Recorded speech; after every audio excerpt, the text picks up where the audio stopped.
bataskaanaa fi gadaamii akkasuma faarfattoota mana dilbataa abaaboo mana kiristaanaatti kan fakkeeffamtan maanguddoota biyyaa dargaggoota daa'imman hundumtunuu ijoolleen giftii keenya dubaroo maaramii jaalalleen ergamootaa jaalalleen qulqullootaa maqaa waaqayyo isa jiraataatiin attam ooltanii ameen. Maqaan waaqa abboolii keenyaa waaqa jiraataa bara baraa jaallatamtuu fi kabajamtuu hundumaan ol kan taate haadha isaa dubaroo maaramii wajjin qulqulloota ergamoota isaa marafaan toloota isaa fi wareegamtoota isaa hundumaa wajjin maqaan isaa yeroo hundumaa lafa kana hanga samiitti ba'a biiftuuti immoo hanga lixa isheetti kaabaatti hanga kibbaatti uumama isaa gosaan 22 ta'anii uumaman lakkoomsaanii garuu haga kana kan hin jedhamne duratti kan sodaatamee kan galateeffame nuuf haa ta'u.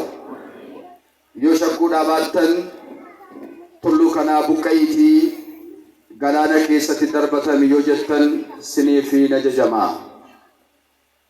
Wangeela Maatewos boqonnaa 21 lakkoomsa 21 akka yama waaqayyootti barumsni guyyaa kana waliin barannu waa'ee isa kanaa ta'a. Yoo shakkuudhaa baattan jedhe gooftaan keenya yoo shakkuudhaa baattanii yoomamuudhaa baattanii tulluu kanaa buqqa'iitii darbatamii galaana keessa nagi dhaabadhu yoo jettanii siniif ajajamee darbatamee galaana keessan dhaabataa jedhe. Sagaleen kun amma akkasittiin gaafa laalanii hibboo fakkaata.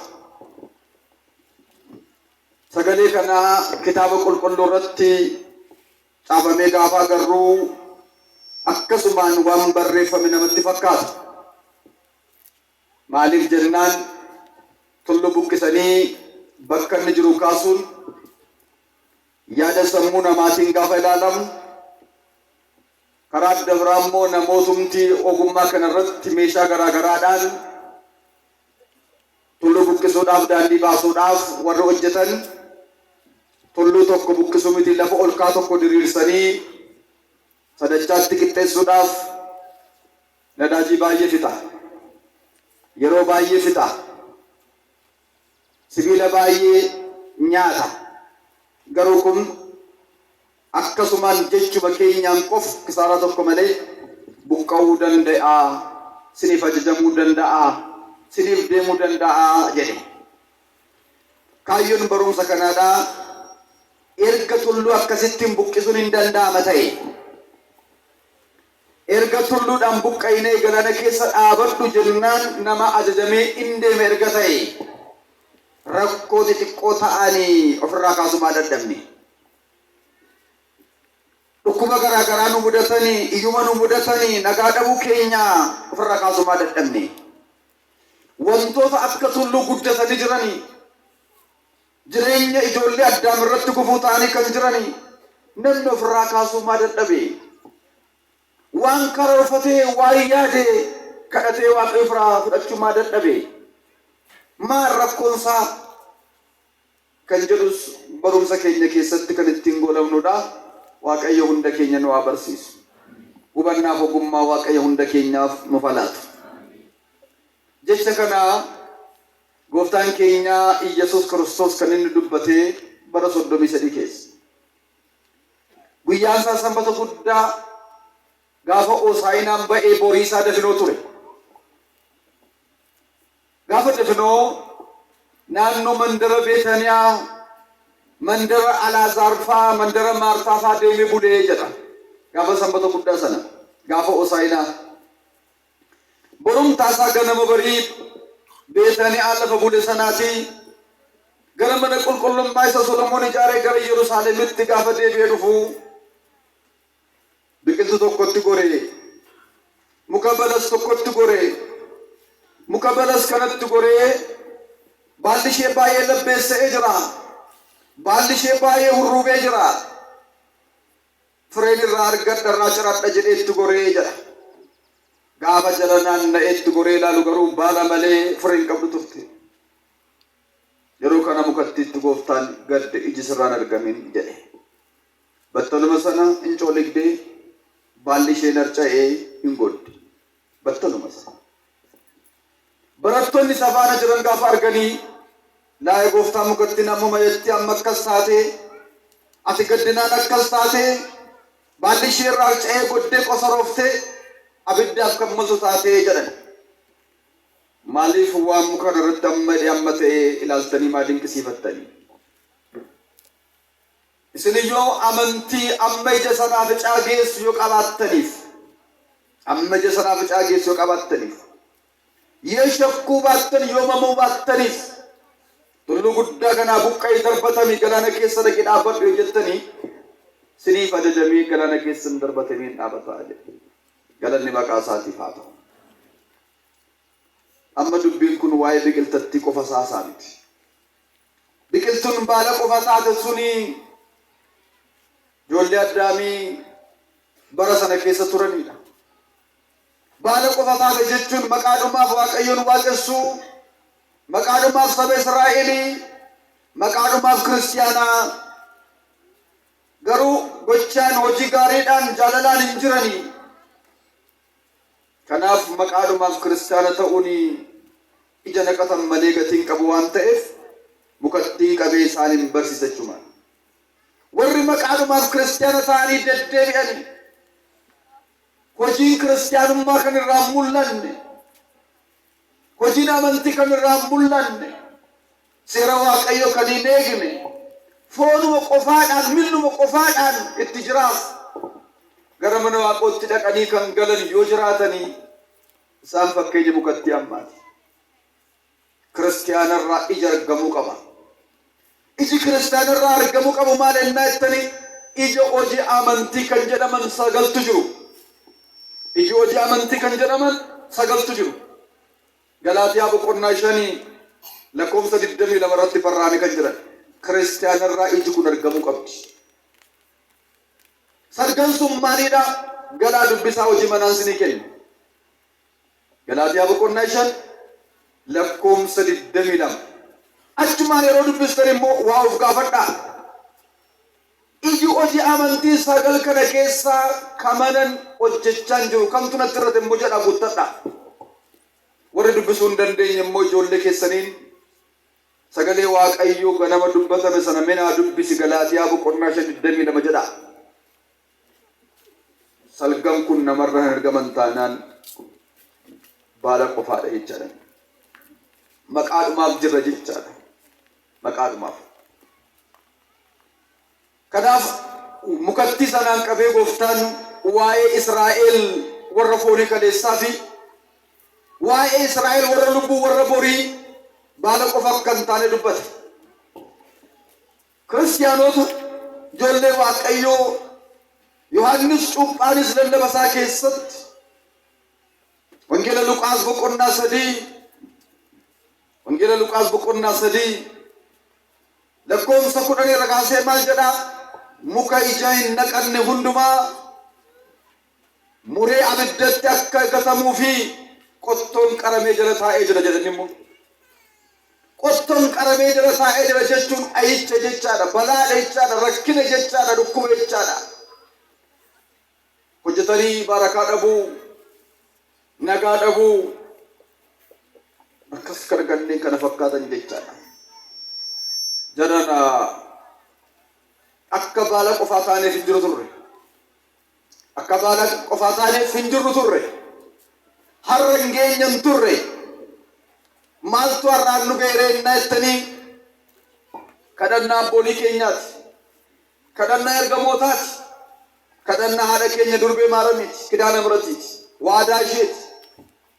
Maaliif jennaan Wangeela Luqaas boqonnaa 13 irratti ammas waa'ee biqiltuudhaaf waa'ee araarsummaa qulqullootaa akkas jedhee caafamee jira. Mukattiin kun eddan gaafa dhaabeetii ija naa naqachuu didde. Kanaafuu lafa na jalaa balleessuu ishee mureen gata jedhee jedha abbaan biqilticha dhaabe. Yeroo kanaa hojjetoonni isaa yaa gooftaa mee murteen balleessin. Murtee balleessuun sirraa fagaatu. Baranaa fi itti soqnaa. Baranaa fi dallaatti ijaarraa. Baranaa fi faandoo madaabaraatti ganna kositti ganna garuu baranaafni faandootti nannee kositti nannee madaabaraatti nanneetti kotokkonne yoo ija naqachuu dhaabaatteef bara garguttee gatuu kee wayyaatii adaraa dhiisi jedhanii kadhatanii jedha. Abbaan biqiltuu kana dhaabee siin dhiisee jedhee caafamee jira. Abbaan biqiltuu kanaa eenyudha? Biqiltuun jedhamte sun eenyudha? Murteen gatiin mee itti soqnaa kan jedhanii kadhatan sun eenyu isaan? Hiika biraan barbaadu. Abbaan biqiltuu sanaa Waaqayyoodha. Gooftaa Yesuus Kiristoosidha. Biqiltuun jedhamte sun ijoollee Addaamiiti. Kiristaanota warra lubbuuti. Ija dhaban jechuun hojii gaarii dhaban jechaadha. Nissaa galanii hin qorromne jechaadha. Garaa isaanii qulqulluu jaalalaan deddeebi'anii amanaan jiran jechaadha. Namni jaalala keessa hin jirre du'a keessa jira jedhee caafamee jira. Walii galtee tokkummaadhaan hin deddeebine jechaadha. Of tuulummaan deddeebu malee kasoominni jiru jechaadha. Kan biraa kanneen kana fakkaatanii. Yeroo kana lakki murteen gatiin warra jedhan hin banyu isaan ergamoota Waaqayyooti. Qulqulloota, raajota, barattoota, wareegamtoota, toloota hunda caalaatti immoo haadha keenya Kidaana Mihrati kadhannaa isaaniif jecha jirra jechaadha. Qulqulloonni gammoojjii keessatti, gadaamii keessatti, holqawwan keessatti hirkatanii kufanii dhagaa boraafatanii rifeensa raabanii warri rafaa jiran sun waa'ee mataa isaanii qofa miti, waa'ee keenya dabalata jechaadha. Kanaaf kitaaba ganamaa yeroo qiddaasee irratti dubbifame dhageessanitti daakuni tokkoffaan kan dubbisee Ibroota boqonnaa 11 lakkoofsa 32 irratti gaafa dubbisu waa'ee Geediyoon guyyaa har'aa sila barsiisaa oolanii waa'ee warra wareegamanii waa'ee isaanii tarreessa harmoota, abboota, obboloowwan jechaadha. Isaan suni waadaan isaanii nu fayyada. Kanaaf isaaniif safuu jirra. Karaa dabraa ammasii waa'ee biqiltuu kanaan qabee waa'ee hirina amantootaan qabee ammas kan barsiifame tokko jira. Wangeela Maatewos boqonnaa 17 lakkoofsa 22 irratti sababa hirina amantii keessaniin malee muka kanaa buqqa'ee deebi'u jettanii muki isinii dhaga'ee ajajame buqqa'ee hin deemaa jedhee caafamee jira. Waa'ee maaliif dubbate sarratti immoo yennaa jettanii hafuura xuraa'aa tokkotu mucaa tokko qabee jedha. Hafuura seexanaa, hafuura jinniif mucaa tokko seenee. Kanaaf gooftaan Yesuus Kiristoos barattoota immoo gara daarii addunyaa deemaa, gara uummataa deemaa, dhaqaa, barsiisaa, hafuura xuraa'aa immoo isaan keessaa abboomaa baasaa. Hafuurri xuraa'aan isiniif abboomamaa jedhee aboo kana laateefi gara namoota warra rakkatanitti ergee ture. Gaafa deeman garuu hafuurri xuraa'aan tokko mucaa tokko keessaa ba'uu dide. Onuma kadhatu, onuma abboomu, onuma ifatu gadhiisuu dide.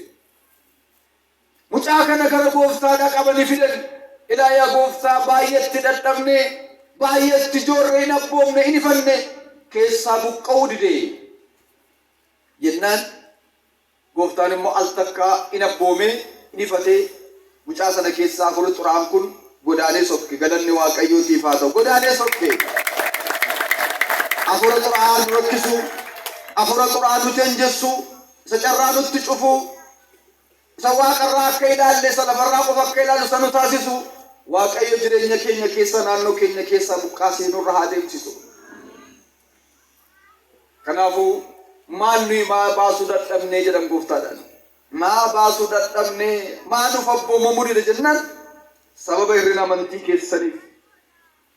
Sababa hirrina amantii keessaniif ammasuu amantii guutuu qabaattanii, ammasuu amma ija sanaa ficaa geessu qabaattanii mitichi keessaa hafuura xuraa'aa kana baasu muka dheedaa muka guddaa kanaan buqqa'ee deemu yoo jettan ajajamee deemuu danda'a jedhe. Egaa gaafa sana kanaaf dubbatame amma yeroo akkasittiin dubbatamu sammuu keessan keessatti yookaan warri hormoonni waa'ee kana irratti waan baay'ee jedhaniiru. namoonni kitaaba qulqulluu ofumaa dubbisan yookaan immoo kitaaba qulqulluu kana dogoggora qabaa, jecha sobaa qabaa, jecha sobaa kana keessaa baafnee ittiin warra kiristaanotaa maqaa baafnaa jedhanii namoonni baay'een xiinxalanii gaggeessaniiru. Nama tokko isinitti hima. Bara durduriiti kaasee edda kitaaba qulqulluun barreeffame kaasee namooti baay'een kitaaba qulqulluu dubbisaniiru. Beektonni biyya laa, beektonni addunyaa kanaadha.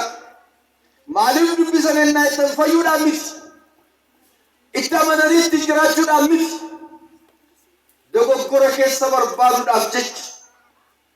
Kitaaba qulqulluun kuni maaliif kitaaba keenya isa kan hin barreessine kan addunyaan barreessite akkamittiin caalee argama, akkamittiin kitaaba isa guddaa jedhama jedhanii maqaa balleessuudhaaf yaalii guddaa gaggeessaniiru.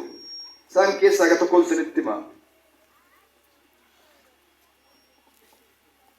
Matsaafa raajii Yoonaas irra ka'anii dogoggora qabaa jedhanii utuu dubbisanii seera uumamaa irra ka'anii gaafa naqanii dubbisanii irra ka'anii kunoo amma dogoggora hamaa arganne, dogoggora cimaa arganne, akkamittiin sareen nyaatame garaa qurxummii keessa kana ammoo bishaan jala guyyaa sadii ture akkamittiin ba'uu danda'a, kun dogoggora. Kanaafuu asirratti amma shaakala wayii geggeessuu qabna jedhanii saree fayyaadhaan qabanii qurxummii keessa ka'anii guyyaa sadii booda dura shaakala kanaa geggeessanii mirkaneessuudhaaf jecha dhugaaf soba ta'uusa gaafa jedhanii garaa qurxummii guyyaa sadii booda gaafa qalanii keessaa baasan sareen dutaa keessaa ba'e. Galanni Waaqayyootiif haa ta'u. Akka isaan jedhan hin taane namichi addasii booda maal jedhe, namni kitaaba qulqulluu hin fudhanne, namni kitaaba qulqulluu dubbisaa dhugaa jedhee hin fudhanne waan guddaa dagateeraa jedhe. Gaafa saroo dubbise garuu this is the great mistake, kun cubbuu dogoggora guddaadha kun jedhe. Edda sanaa booda garuu namni kitaaba qulqulluu hin fudhanne jedhee raateetu Woodrow Wilson jedhama namichi kun. Agartanii dhagaa maaliifan kana kaas waa'ee tulluu buqqa'ee deema jedhama ammaa kanas gaafa kaasani waa'ee mukii ana deema siniif dhagaa gaafa jedhan akkamittiin kun soba kan jedhan jiru. Qabatamaa matti warra tulluu buqqisan kan waliin barannam. Maaliif waa'ee kanaa barannaa jettan immoo soomii amma jirru kanaa jirsoo qabata waan ta'eef. Soomiin amma soomnu kun guyyaa 40 soomamoota. Amma garuu guyyaa 43 soomna. Isheen guyyaa 3 waan guyyaa 4 maaliif dabalatan itti fakkaata. Waa'ee namicha tulluu buqqee tokkodhaafi namichi tulluu kana buqqise Abbaa Simo'oon jedhama. Jecha gooftaa kana kan hojiitti jijjiire. Jecha gooftaa kana hojiitti jiru qofa osoo hin taane gaaffii sababa kanaaf ka'e. Qormaata sababa kanaan kiristaanota hedduudhaaf dhufe.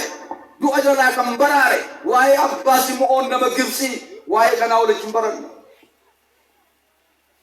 Amma soomii keessa jiru kun soomii raajotaa jedhama. Raajonni kan isaan soomaa turan 40. Nuti 40 soomna ture.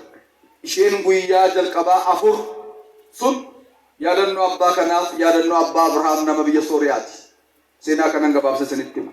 Matsaafa galmee seenaa 1 kan Sadaasa 15 irraa hidhattan arguu dandeessu bal'ina isaa booda. Amma garuu gabaabseen dubbadha. Akkas jedha. Abbaan amma siniin jedhu kun biyya Gibxii keessa jiraatu.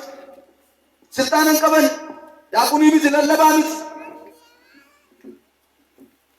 Akka nama tokkotti kennaan isaaniif kenname ta'anii wangeela dhaga'uudha, barachuudha, sabaratan immoo hojiitti jiranii ija naqachuudha. Yeroo hundumaa waan baratan keessa kan isaan hojiitti jijjiiran waan guddaa lama isinitti hima. Abbaan tulluu buqqisuu ga'an kun inni jalqabaa maal ennaa jettanii kitaaba qulqulluu keessatti akka jedha caafamee jira dubbiin gooftaa keenyaadha. Waan hojjettanii namatti hin beeksifatinaa. Waa'ee amantiitiin kan ol qabatu dhoksaa hojjedhaa. Harki kee mirgaa kan hojjetu harki kee bitaa hin beekin. Harki kee bitaan kan hojjetu harki kee mirgaa hin beekin. Waaqayyo biraa gatii guddaa argachuu kan dandeessu waan gaarii ta'e dhoksaatti hojjetteedhaa jedha. Yeroo namatti mul'isuudhaaf namatti argamuudhaaf kan hojjettu yoo taate kabaja barbaadde of tuulummaa lafarraa barbaadde gatii lafarraa nama biraa barbaadde kan hojjette waan ta'eef waaqa biraan qabdu jedha. Yoo dhossaatti hojjette garuu dhossaatti hojii namaa inni ilaala waaqayyo gatii keessiif laata jedha. Laphee isaanirra kana kaawwatanii abbaan kun. Kanaaf maal godhu isinitti fakkaata ree? Namoota dadhaboo ta'an dulloomanii namoota dhukkubsatanii gadi ba'anii bishaan budduffachuu kan hin dandeenye, qoraan cabsachuu kan hin dandeenye, gabaa deemanii suuqii deemanii waa bitachuu kan hin dandeenye kan rakkatan dhaqanii humna isaaniin nagarratti gadi bu'anii bishaan buddussanii ganama bariituu lafti addaanii hin ifin qoraabanii mana isaanii jala kaa'uuf turan. Mana isaanii jala kaa'uuf turan. Gaafi immoo daabboo fidanii feestaan hidhanii balbalatti rarraasuuf turani. Gaafi qoraan fiduuf turani. Yeroo ganama yaaddaa gadi ba'anii mana jalatti argatanii sakala nuu kenne ati beektaa nu hin beeknu yaa waaqa immoo kan qabdurraa kenniif eebba kee kenniif jedhu turani. Nuyi garuu birrii tokko gaafa mana waaqayyootti nan eebbisne maala eebbisuu diddan maqaa koo maan waamne jettu. Akkasiin jedhinaa. Fakkeenya namaaf haa ta'u kan namni kenne kaasee dubbisna malee hin barbaachisu ture. Waaqayyo beekaa, maqaa koo waaqayyo beekaa, kan hojjedhe waaqayyo beekaa jechuun dura ture. Namni baay'een garuu beekamummaa argachuudhaaf jecha maqaa koo nan waamne jedhee gaafa inni saba kaa lolu jira. Akkasiin jedhinaa. Hin arga waaqayyo isa bira dukkanni hin jiru. Maaliif jennaan barruu keessatti ilaala kan addunyaa kana ardii torbanu. Wanti barruu irratti akkas ilaalu maal dhokataadha? Hin beeka. Miti gaafa nu ilaalle garaatti gaafa nu yaallu beeka waaqayyo. Wangeela Maatoos boqonnaa 6 kan arguu dandeessu. Tokko kana hojjeta abbaan kun. Kan lammataa maal hojjetannaa jettan inni lammaffaan wangeela Maatoos boqonnaa 18 lakkoomsa 8-9 gubbaa irratti jecha cimaa tokkotu barreeffamee jira. Jechi kun akkas jedha. Lakkoomsa 8 irraa harki kee Yesuus gufachiis. Harka lama qabattee mootummaa waaqayyoo dhabdee si olitti gadi bu'u kee harka isa gufachiis ofirraa muriitii harka tokkoon mootummaa qotti galu si hooyye jedha. Yoo milli si gufachiises milla lamaan qabattee mootummaa koo dhabdee si oliin galu kee tokko ofirraa murtee milla tokkoon galu kee si hooyyaa mootummaa waaqayyootti jedha. Lakkoomsa 9 gubbaa irratti immoo iji kee mirgaan Yesuus gufachiis of keessaa baasi gati. Ija lamaanuu qabattee ija lamaan kanaan si olitti gadi bu'u keera tokko of keessaa baaftee ija tokkoon mootummaa koo dhaalu si hooyyaa jedha. Wanti kun jiran andimtaa qaba, hiikaa qaba, iccitii qaba. Abbaan kun garuu ija of keessaa baasanii kan hojiitti hiikanii xireem qaaliisa. Harka jechuun haadhama, harka jechuun ijoollee ofiiti. Milla jechuun fira. Ija jechuun haadha manaaf immoo abbaa manaadha. Iccitiinsa, turgumiinsa tokkoffaa irratti gaafa ilaalamu. Haati manaan kee dhimma amantiitti si gufachiistu yoo ta'e, abbaan manaa kee si gufachiisa yoo ta'e, si faana jabaatee amanee mootummaa waaqayyoof akka ati geessu, akka ati kaadhimamu sin godhu yoo ta'e maal si fayyada? Wal qabattanii si olitti gadi bu'uu keessan isa hiittee waaqayyoof adda baatee mootummaa isaaf qophaa'uu si wayyaa. Hin qorrobnu, hin barannu, ija amantiin naqannu, kurnoon baafnu sin jedha yoo ta'e kan biraa. Ijoolleen kees jaalala qulqullootaarraa, tsoomiirraa, daandii abbootiirraa kan si deebisan yoo ta'an firri kees maal si fayyada? Isaaniif jettee isaan duukaa mootummaa koo dhabde si ol dha'u gara. Ati isaanirraa hiikamtee waaqayyo fadda taatee jiraachuu si wayyaa. Fakkeenya hidha galgala waa baranneerra waa'ee abbaa Ogiyaan akkasana wayyaa. Yoommoo amananii deebi'an immoo ba'eessa. Hin amannee hin deemuu jedhu taanaan jechaadha. Kanaaf kana tokko kanaaf mi akkam godhanii hojiitti hiikanii yoo jettan hojiin abbaan kun hojjetan qubee namaa haa ta'u turanii. Qubee namaa haa ta'u. Waaqayyo yeroo hundumaa nama akkamii jaallatan naa jettanii nama hojiin tuffanne. Nama hojiin tuffanne. Isa hojjetu kana naa eebbisii naa barakachiisi jedhee hojii kan kamillee nama hojjetu waaqayyoon jaallata. Marree ruutu tu qarmi funantu tarree hidda gooftatti lakkaa'amte tu qarmi funantu. Karaa dabraa immoo namoota baay'ee waa baay'ee kaasuun hin danda'amna yeroo achi dangeessan kophee namaa haxaa'u turani. Gaafa kophee kana haxaa'anii intalli baalageen tokko abbaan kun ayyaana waaqayyoon guutamanii waan jiraniif surnaa waaqayyoo isaanirra waan jiruuf fuulli isaanii burtukaanii bishaata fakkaata. Namni ayyaana waaqayyoon guutame jiru yeroo hundumaan bareeda. Namni ayyaanni waaqayyoo kennameef yeroo hundumaan nama hawwachiisa. Isheen immoo akka foonitti hawwite na of galchaati. Fedha foon isheetiidhaaf wajjin jiraachuu barbaadde. Karaa dabraa immoo seexannis itti naaftee kuffisuudhaaf gara isaaniitti ishee deddeebiste. Kopheetu jalaa cite hodhaniitti keessanii kuttee dhufte maalati gara kootti deddeebitee maana qortaa gaafatti na bira dhuftee deebitu halkan danda'in kadhadhu jeeqamaan bunaa maalirraa barbaaddaatti hin jedhanii. Matsaafa Siraak irratti Siraak intalli ejjituun baalageen ija ishee irratti beekama jedha.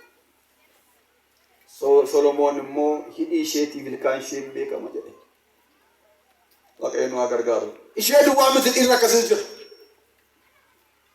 Kanaafuu qoramaan bulee maalirraa barbaadda jennaan hafuura ejjaatiin maal jetteen ija kee kanatu natti bareede naannoo jette. Sakkabitaamoo samirgaa dhanii gaafatan samirgaa jennaan mutaattiin caammaa hodhan ofitti dha'anii foloqqoqanii itti laatan. Eenyu abbaan kana gochuu danda'u? Maalirra dhaabatanii kana godha innaattan jecha kitaaba qulqulluu jecha gooftaa keenya irra dhaabatanii. Nuyi warra nuyi qulqulloota jennu kitaaba qulqulluu kana warra hojiitti kanii. Isa barreeffame kana hojiitti kanii. Mee kitaaba qulqulluu keessatti barraa'ee cimaa kan fakkaatu sammuu namaa ol kan ta'e kan abbootiin irraa tokko si yaadachiisa. Waa tulluu himama jedhu.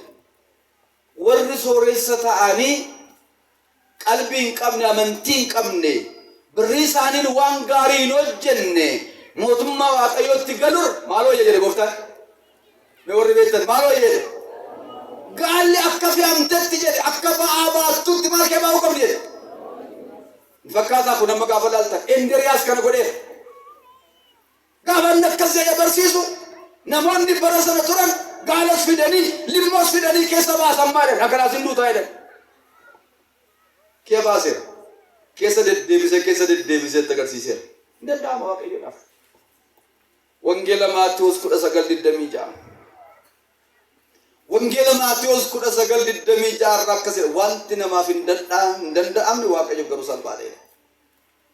Giddii qabinaasin amanaa hin shakkinaa hin sodaatinaa wanti namaaf hin danda'amne waaqayyoof salphaadha. Hin danda'ama waaqayyoodhaaf. Kanaafuu abbaan ammaa kun wanta barreeffame kan hojiitti akkasitti ni kan utuma isaan akkasittiin hojii ija isaanii kanan dhukkube hin madaa'ee afurri ejja afurri xuraan karaa intalattitti seenuudhaaf jedhe sun irraa sun. Intalattinis gaafa kana ilaaltu lafa dhooftu hin boos hin naatu achumaan isheenis amantee monokkoste jedha. Akkasittiin lubbuu namaas fayyisu abbootiin. Akkasittiin. Lammaffaa Qorontos boqonnaa 6 irratti qulqulluun Phaawulos nuyi waan tokko kan hin qabne fakkaanne garuu nama baay'ee badhaadha. Hiyyeessa fakkaannee deemne garuu nama baay'ee sooressa taasifna. Warra hin qaban warra tuffataman jennee deemna namoota baay'ee garuu akka isaan kabajaman taasifna. Waan baay'ee dubbate galaa dubbisaasifna. Abbaa kanatu utuu akkasittiin hojii wangeela keessatti baratan dhaga'an utuu hojiitti jiranii deemaa jiraatanii biyya Gibsi ishee ollaa keenyaa kana keessatti qormaati tokko dhalate. Qormaati dhalate kun boris dhufuun isaa nama beeka. Maali qormaati kun ennaa jettanii bara sanaaf Phaaphaasin biyya Gibsi hoogganaa turan abbaa Abrahaam jedhamu dhalataa biyya Sooriyaati. Ishee har'a Siiriyaa jedhamtu jechaadha. Achirraa achitti ramadamanii jiru hojii amantiidhaaf. Warri hormi ta'anii achi keessa jiraatanii kitaaba qulqulluu keenya kakuu haaraa fudhanii dubbisan. Gaafa dubbisanii jecha mata duree barumsa keenya ammaarra naqanii ga'an. يشكو دابتن أمنتي أما جسنا في عاجز يقابتن تلو كنا بكاي ديم يوجتن تلون سنيف أجاي بكاي ديم ودندا أكن جرو كنا ركعت ورهور موت جيب سكجرات جيب سكيسة تبرزة persentage atame kessa diddama qofatu kristiyaan arrammo saddettamni horma diddama duwwaat kristiyaan arras ammi ishee garuu qamadii qulqullu kanaaf kitaabicha dubbisanii abbaa abrahaamii waamanii hoogganaa amantii waamanii hoogganaa kiristaanota achi waamanii kiristoositti namantaa wottiin jedhan maafi nama nuweena namanaa jedhan irra deddeebiin sadii qabatan inamantaa wajjina eeyyena namanaa jedhan in kolfan olitti warra ormoonni sun maaliif kolfu kitaaba kana mee dubbisii jedhan itti laatan sakam maaduree barumsa keenya amma Maatewos 21 lakkoofsa 22 maal kan jedhu namni kiristoositti amanu natti amantanii jennaani kana amantii guddaa min amma jaboobee min amma jabisingaa miti amma jamaali amma jita guddaa miti amma ja sanaafica kan geessu qabattanii jennaan buqqisuu dandeessu jedha edda amantee tulluu nu fuuldura magaalaa koo kanatti gara ba'aatti ol guddifadha jennaan tulluun mutaakaam jedhamu kun maqaan tulluu sanaa mutaakaam jedhama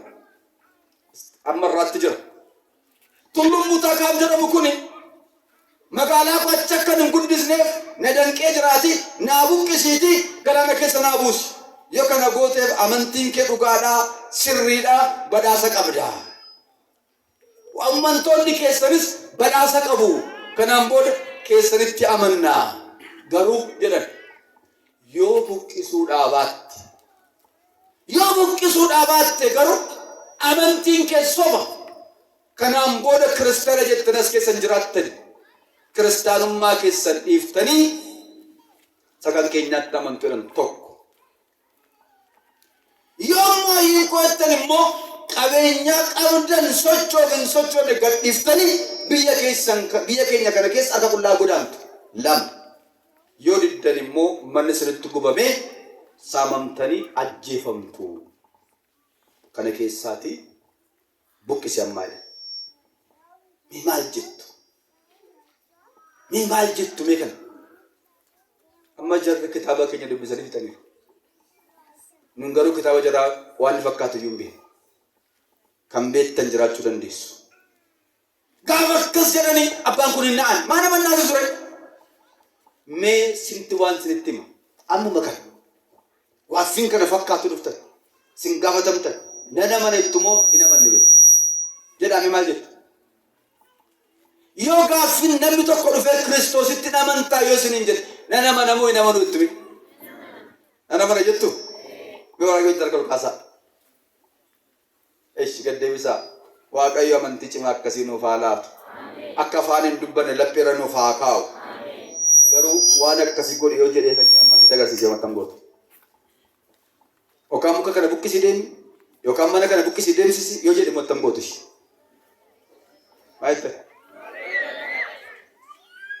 maal jettee hin dhageenye warri kun dubbachuu dhiistan sintaa warri kun hin dubbanne maal jettammatu yookaan mana kana buqqisii deemsis yookaan lafa tabba ta'e kana diriirsi ol qixxeessi yoo isin hin jedhe maal jettu reeshi waaqayyo nu haa dandeessisu dhuguma jettanii akkas jedhanii gaaffii kana wanti kana fakkaatu boriin dhufan shakkinaa hin dhufa caafamees jira waaqayyo garuu jabina isaa nuuf haa laatu ilaalu firoomanii hin gamnoomanii jedhe Oromoon edda amantanii amantitti cimaa kan jennuuf kanaaf barumsa amantii baradhaa ija amantii naqadhaa waaqayyoof qodaataa deddeebi'aa waan kiristaanarraa barbaachisu hundaa raawwadhaa kan jennuuf gaafa akkasii jalaattiin ooltu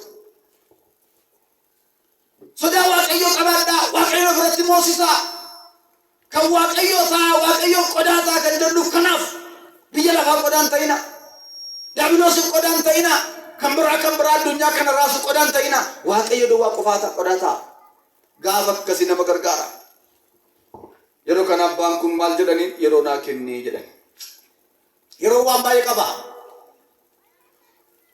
yeroo naa kenni jennaan guyyaa meeqa jennaan guyyaa 4 qofa naa kenni jedhan gaaffiin kun dhiyaate yoo mandaatanii sadaasa 15 amma 19 jedhan silaatii soomii raajotaa kan jalqabu gaafa 19 18 nyaatamee 19 kaama ture isheen teellaatti guyyaa 15 hanga 19 yaadannoo abbaa Simooniif abbaa Abrahaam yaadannoo isaatti tullu buqqisanii abbaan kuni guyyaan akenni jedhanii gaafa sana dhaqanii subaa'ee galanii subaa'ee jechuun waan salphaa miti jedhan waan sin rakkise waan sinitti gaaffii ta'e dhaqa subaa'ee galaa kadhadhaa subaa'ee jechuun akkatti galan qaba isa abbaatu jinaasaa lallabaa jinaasaa subaa'ee jechuun sanyii soomisa kanaa miti cufatanii galu subaa'ee gaafa galan guyyaa 3 torban 1 torban 2 cufatanii galu kan nyaatamu callaadha kan nyaatamu galgala 10 booddeedha sagadaa oolu kadhachaa oolu daawwitii dhagamaa oolu halkan kaaniin kadhatu sadaawut guyyaatti torban si kadhadha jedhe sana si'a torba kadhataa oolu guyyaatti sagadaa wajjin kitaaba dubbisaa oolu akkasittiin guyyaa 3 guutuu sagadaan gaafa turan gaafa guyyaa arfaffaadhaa haati ifaa kidaara mireet maariyaam giiftiin ifaan gara isaanii dhufte galanni waaqayyoof haa ta'u dhufte akkas jette yaa mucaakoo yaa abbaa Abrahaam maal taatee boossaa maal taatee gadditaa jette gaafatte hundumti keenya jiran akka maqaa keenyatti gadda guddaa qabna akka maqaa keenyatti waan boonjuuf qabna akka maqaa keenyatti haadaa deemna gara hunda keenya dhufte intala koo gurbaa koo ilmoo koo maal taatee isheen nu haa gaafattu maal taate jennan yaa haadha ifaa maal hin beektuu sittima maaltu sura dhokatee jiran sittima waan nurratti aggaamame nu ijoolleen kee seenaan ilma keetii al takka lafarraa dhumuudhaaf kaaneerra baduudhaaf kaaneerra jettee waan jedhame san gaafattimtu kun salphaadha kun si boosisaaree amma tulluun kun hin buqqaa hin deema jarriin qaana'u ijoolleen koo hin gammadu tulluu kana kan buqqisannaa eenyonnaa jette namicha abbaa Simoon jedhamu iji isaa mirgaa jaama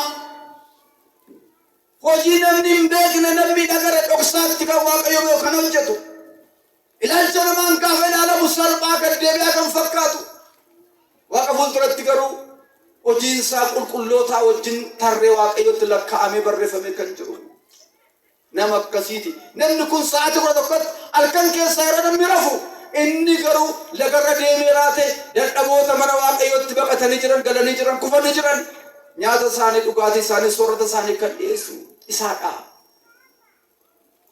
kanaaf hin agarta milikiin isaa yoo jaamaadha dhagisatti isaa wajjin buqqistuu jette abbaan kun achi keessaa gammadanii fiigaa dhaqanii milikita giftii maaramiin itti himteen gaafa dhaqanii ilaalan saggoo bitaan mirgaatti bushaarra raafatee warra dulloomanii warra dhukkubsatanii balbala isaanii irra yeroo inni kaa'u argan hin bu'anii ani maal hojjedhe hin jira jedhani ani jiran jedha lakkaa hin jiru jedhani jarana jirra jenna malee nu hin jirru gaafa dubbii waaqayyoo na ummadaallee of ilaallu gaafa kiila waaqayyoorra dubbii waaqayyoo kanarra teenye gaafa of ilaallu hin jirru waan jirru fakkaanna malee mi maal hojjennaree mi maal gochaa jirrare waaqayyotti kan tolu kan waaqayyo fulatti maqaan keenya akka galmaa'u waaqayyo tarree qulqulloota sana kan galmeessuuf kan malu mi maaltu jira noo tarree nama lafarraa jedhe taanyi kabajamuu barbaanna waaqayyo nu gargaaru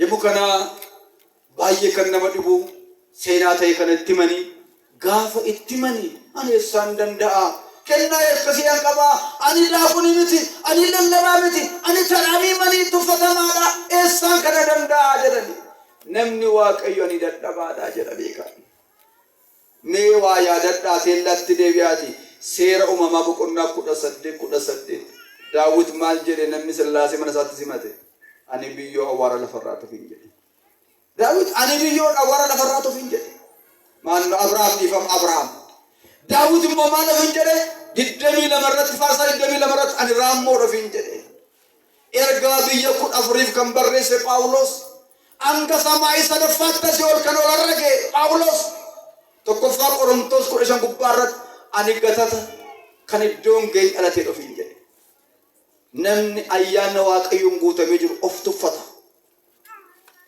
Abalatu narra caala jedha malee anabaluun caala hin jedhu. Kun mallattoo kiristaanummaa miti. Mallattoo daabiloos kan nan caalaan annama guddaa anaa mallan hin jiru. Gad of deebisaa waaqayyoos ol nama qaba. Abbaan Simoon maal jedha annama kanaa miti altama akkasnaan jettaa hin danda'an kanaa jenna. Dhoksaa jiru gaafatti man isaan lakka arganiiru waan teetti giftii maaramiin ummata waami jedhanii. Ummata waami na dura dhaabadhaati. Jaras waan warra hormas waan haa dhufanii warra Ayizaabii isaanis waan. Sinii galanii Ayizaabii horma gaafa jennu. Kanaaf isaaniinis waan haa dhufanii. Warra kan keenyas hin dhokatinaa, hin sodaatinaa, hin gaddinaa, boquun buusinaa. Kottaa tullichatti marsaa.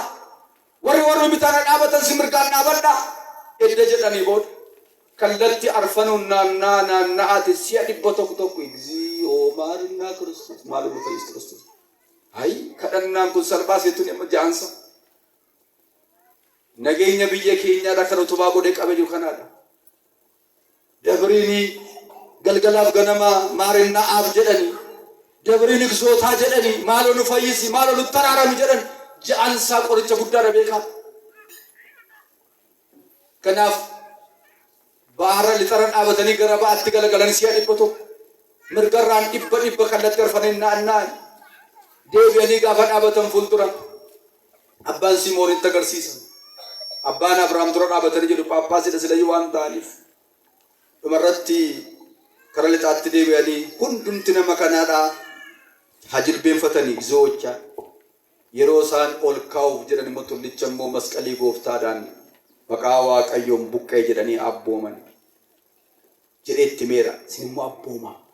Yeroo ummati kun sagadu sagadee yeroo jedhu sinis ol jedhaati maqaa waaqayyoon buqqee jedhaa hin buqqaa jedhe. Ummati sagadanii yeroo ol kaanii maqaa waaqayyootiin tulluun kun buqqee gaafa jedhu tulluun lafarraa buqqee galanni waaqayyoo faatanii buqqee. Sabuka ummoo deebi'ee lafa hin teenye qilleensarra dhaabate biiftuun jalaan baate.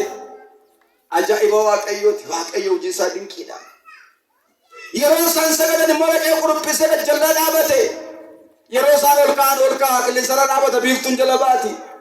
Akkasittiin tulluun mutaakaan ba'a Gibsi keessatti argamu deemee dhaqee galaana keessa dhaabate galanni waaqayyoof haa ta'u. Dubbicha amanamaa. Amantii amma jasadaaf caaga'uu qabaattanii jennaan tulluu buqqistanii deemuu dandeessu ni jedhu dubbii dhugaan. Tokkon isinii dabala. Abbaa Taklaa Hayimaanoot namni hin beekne jiru. Asuma biyya Itoophiyaa keessatti jaarraa 11ffaa keessa kan dhalatanidha. Shawaa Kaabaa keessatti. Gadaabii isaan dabarbaasata gartanii. Utuu tulluu Dabra Daamoorraa gadi ba'aa jiranillee kochoon jaadikishan akka Suraafeel. Nama biyya Itoophiyaa Abbaan Taklaa Hayimaanootis bara lallaba wangeelaa bobba'anii deemaa turan keessatti yeroo naannoo tokko dhaqanii nama lallaba barsiisanii seexanni muka tokkorra taa'ee namoota biyya sanaa joonjessa ture. Ittaasaa ture. Sagalee waan dhaga'aniif achitti walitti qabamu turan. Gaaf tokko dhaga'anii dukkaa dhaquuf jennaan natti fidee hin dhufinaa jedhe. Lafa dhaabatanii gara baabuutti galagalanii jilbeenfatanii muka ajajjanii muki immoo siniif ajajamee maqaa kootiin deemsuu dandeessa jetteetta. Muka seexanni irratti mo'ee jiru kana yaa gooftaa koo sin kadhadha. Anillee akka achi hin nannee fi anaan na dhorkateera. Namoonni wallaalaan kunis hin naxxunaan jedhaniiru. Amma garuu seexanicha irratti qabi qulqulluu Mikaa'eliiti. Muki kun immoo akka isheen deebitee gara kudhuftu taasisi jedhee kadhate. Mukattiin sun abbaan takaa abboomanii deemanii muka hundeen buqqaatee teellaa isaanii deemaa turte. Galanni waaqayyooti gata gudduudha. Abbaan Taklaa Hayimaanootis kiiloomeetirii meeqa dura deeman muki immoo teellaa deemte.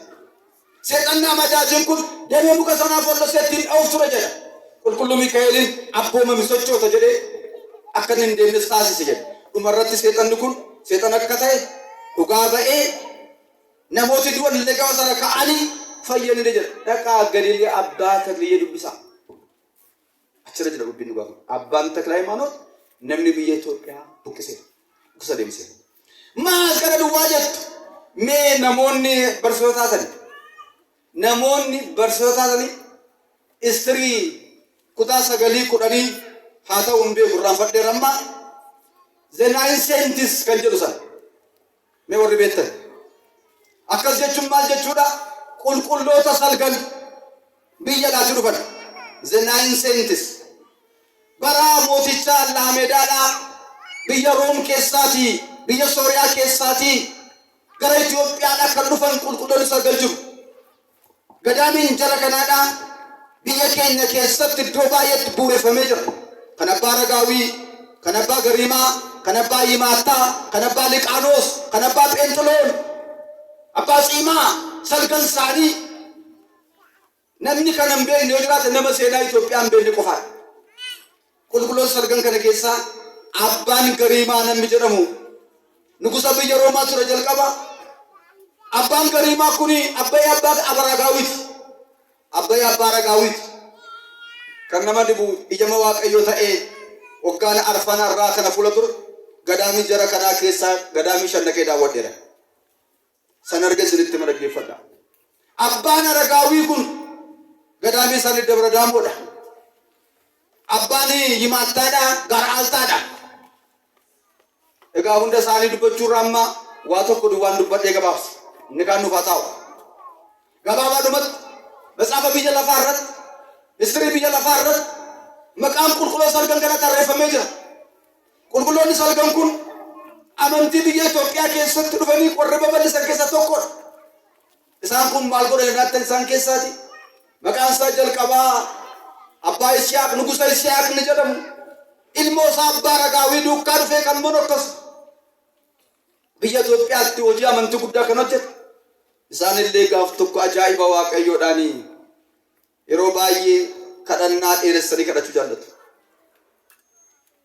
amma 9 turu 11 turu isaan garuu baay'ee turaniitu kadhannaa godhatu guyyaa sanbataa irras taane guyyaa biraa gaaf tokko akka ajaa'iba Waaqayyoo ta'e nyaati isaanii isaan dhufe sana kaawwatanii kadhannaatti fufan akka carraa iddoo biraarraa qidaaseetu nu jalaa irratti nama tokko dhabne kunoo Kiristinnaa kaasuuf immoo jennee yaadne turre jedhanii barbaacha dhufan egaa hin beektu bara durii keessa rakkoon lubaa baay'ee ture harmayyuu immoo furmaata argatee dangaaffii baruma keenya sanbata marii jalqabne keessatti adeemsa sa'aatii 4 deemnee nan deqeessiif hinneerra gaafa salootamuusiidha isayyuu kaffaltii bara sanaa birrii 40 kaffalleefi sa'aatii 4 deemne rakkoon lubaadha tureera lakkoo kanarraan kan ka'e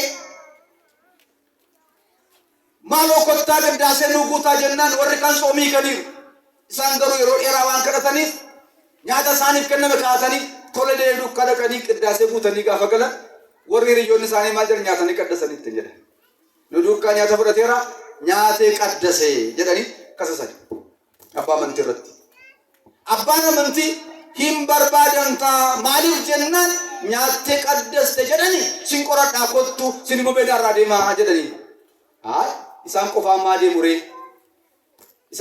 deemuree yoo dhugaa dubbiin kun andukaan qaba yoon ta'e manni kunis dhagaan kunis muki kunis tulluun kunis nu faanaa deemu malee jedhanii abbaan Ragaawii yeroo kana tulluunnis mukoonnis mannis gariimaa garramkeen jecha duukaa bu'anii jala kadhanni Waaqayyootiif haa ta'u duukaa deeman kanaafuu amantii guutuu qabaniin kan mukas buqqisanii deemsisan kan tullus buqqisanii deemsisan dubbii gooftaa dhugaa kan taasisan kun abbootii akkasii qabna kanaafuu jechi kitaaba qulqulluu keessatti barraa'e dhugaadha maaltu bade reennaatti nama biraa bade malee dubbiin kun dhugaadha anaaf sin biraa bade malee dubbiin kun dhugaadha maaliif nu biraa bade naatti nu shakkaadha keessumatti dhaloonni bara kanaa dhalata shakkituudha waa'ee kanaa dhalooti shakkituuf galagaggaltuun ejjituun jedhe gooftaan ajaa'iba arguu barbaaddi jedhe kanaaf firoota Waaqayyoo hin shakkinaa waa'ee amantii keenya hin shakkinaa waa'ee caafata qulqulluu hin shakkinaa waa'ee dubaroo maaramii hin shakkinaa waa'ee ergamootaa hin shakkinaa. Waa'ee wareegamaa qulqullaa'aa gorbisii, waa'ee wareegamtuu qulqulleettas hin shakkinaa dhugaadha. Waa'ee taabota keenyaa hin shakkinaa dhugaadha. Hin shakkinu taatan garuu namni shakku waaqa biraa deebiin argatu jedha. Erga Yaaqoob boqonnaa tokko lakkoofsa 6 irratti namni shakku, namni mamu, namni garaansaa walaallamni ta'e waaqa biraa deebiin argatu jedha. Kanaaf amantii guutuun kadhadhaa. Yoo tulluu buqqisuu dadhabne iyyuu maal buqqisuu hin dandeenya? Rakkina nutti tulluu ta'e buqqisuu dandeenya. Dhukkuba nutti rakkina ta'e tulluu ta'e mul'ate buqqisuu dandeenya. Kan biraa addunyaa kana keessatti jireenya foon keenya keessatti kan tulluu ta'e buqqisuu dandeenya. Egaa kennaan immoo garaagara ta'uu isaa immoo beeka. Yoo gaaffin akkasii bor gaafatamtaniif garuu nana mana garuu kennaa tulluu buqqisuu naan laatamne jedha. Kennaan taa'ee dhaggeeffachuu jira. Kennaan lallabuu jira. Kennaan gaggeessuu jira. Kennaan qeesii ta'uu, daaqonii ta'uu, faarfataa ta'uu jira. Kennaan kiraara rukutuu jira. Kennaan garaagara afurri garuu tokko. Deebiin sanaadha. Yoo gaaffiin kana fakkaata isiniif dhiyaate nana mana garuu kennaa tulluu buqqisuu qabu jedha. Tulluu buqqisuun abbaan kennameef qaba. Yoonas keessa jira. Kana keessa amma Yoona jira. Barra akkas yoo dhufe Waaqayyoot kan beeku, lapheensa Waaqayyootti amantii guutuudhaan beekan jiru kan danda'u jira. Kanaafuu hin shakkinaa. Yeroo dhuftan nan fayya jedhaa kottaa. Awwaarri mana kana na fayyisa jedhaa kottaa. Sabali na fayyisa jedhaa kottaa. Girgiddaan mana kanaa sukkumee warra dhaadhe nan fayya jedhaa kottaa. Akka Yoosqinaadha. Yoosqinaan wayyaa masaa yoon qabe nan fayyattee dhufte fayyitee galte. Bara qulqulluun Phaawulos ture, namoonni bara sana keessa turani herbee ittiin Phaawulos danqaa xaatu yoon fudhadhee galee mucaa koo dhukkufate irra kaa'e hin fayya jedhan maarree isa kanatti hin baasaa turan jedha hojii ergamootaa 19:11 irraa. Kanaafuu yoo shakkuu dhaabattanii, yoo mamuu dhaabattanii tulluu kanaa buqqa'ee deemi, darbatami deemi yoo jettan isiniif ajajamee hin deemi. Kan gurra qabu hin fakkaanne gurra qaba Waaqayyoof. Qilleensi gurra qaba, dhagaan gurra qaba Waaqayyoof. Dhukkubes gurra qaba Waaqayyoof hin dhaga'a. Kanaaf Waaqayyoo sagalee isaa dhageenyammaa kanaanii nagaa dhabuu akka tulluu jabaatee jiru, rakkina qaleensa jireenyaa akka tulluu guddatee jiru, sodaa garaagaraa, dhukkuba garaagaraa qoricha hin qabu jedhamee nama baay'ee dhiphisaa jiru, Waaqayyo sagalee isaa ammaa kanaan nurraa haa buqqisu. Waaqayyo sagalee isaa ammaa kanaan nagaaf tasgabbii jaalala nuuf haa laatu. Sagalee isaa ammaa kana Waaqayyo hunda keenyaaf lapheetti nuuf haa qabsiisu. Sagalee isaa kanaan ija bareedaa 30, 60, 100 naqannee foon isaaf qulqulluu fudhannee dhiiga isaa qulqulluu nyaannee dhugnee nama mootummaa isaaf qophaa'u Waaqayyo nu haa taasisu. Waan nu deekkamateef, waan nu gorseef, waan nu jajjabeesseef, waan nu barsiiseef galanni guddaan haadha isaa dubaroo Maariyaam wajjin ergamoota isaa wajjin ta'a.